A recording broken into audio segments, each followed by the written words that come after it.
Hey, what's up, guys? So we have the final injury report of the week before the game between the Packers and the Bears happens this Sunday. So I want to go through all of the injuries, all guys who are questionable, doubtful, or out for this game for both the Packers as well as the Chicago Bears. And if you guys have yet to subscribe, you want to see more Packers content, make sure you guys subscribe to the channel down below. So starting off with the Packers, you can see here the entire injury report. Davante Adams and Randall Cobb just had veteran resting days, so they're fine for this game. Jack Heflin also fine for this game. Then we have Elgton Jenkins, who has been missing the past 3 weeks with this ankle injury, is going to be questionable once again coming into this game. He was limited at practice throughout the whole week, so at least he was practicing.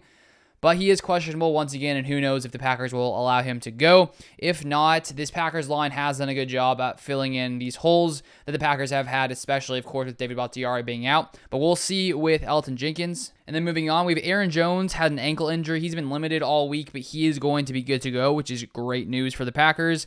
And then we have Dennis Kelly, back injury is going to be doubtful, unfortunately, for Dennis Kelly. He hasn't really played too much, though. Then we have Kevin King. I'd say this is the biggest thing here. He is the only guy who is going to be out in this game, with already being without Jair Alexander, top cornerback, now without one of our other starting cornerbacks. So that's not good news for the Packers. Luckily, we have signed a few different guys, a few different cornerbacks with Rasul Douglas last week, Quentin Dunbar, who is currently on the practice squad, but could potentially get called up.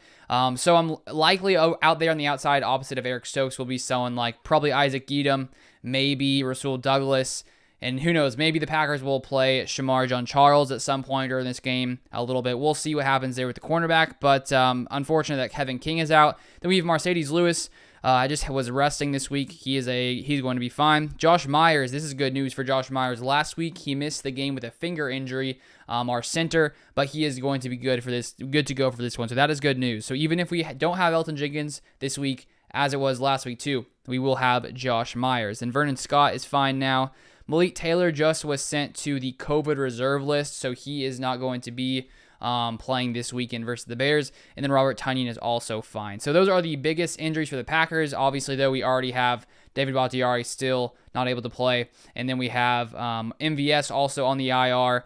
So a few different injuries over there as well. Then moving on to the Bears. The Bears have tons of players who are questionable, like lots and lots of players who are questionable. Right now, the only guys who are out for them are J.P. Holtz, their tight end, as well as Caleb Johnson, their linebacker. But taking a look at their questionable players, we have Artie Burns, questionable defensive back. Xavier Crawford, back injury is questionable. Then we have Jakeem Grant, senior wide receiver, questionable. Akeem Hicks, their great defensive tackle, groin injury, also questionable. And then Joel, he's questionable. And then Eddie Jackson, defensive back, also questionable. Caleb Johnson already said he's out. Then we have Khalil Mack.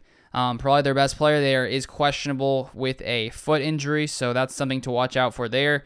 And then we have Ryan Nall, running back, questionable. Allen Robinson, another guy, questionable. And Duke Shelley, defensive back, questionable. So the Bears seem to have a lot more injuries than the Packers currently at this point, but we will see what happens 90 minutes before kickoff when they drop their actual rosters for the game and see who is out, who is starting, all those kinds of things. But that is going to be it for this one. Thank you for watching. As always, drop a like if you guys enjoyed the video. Subscribe if you guys want to see more Packers content. And I'll see you guys on the next video.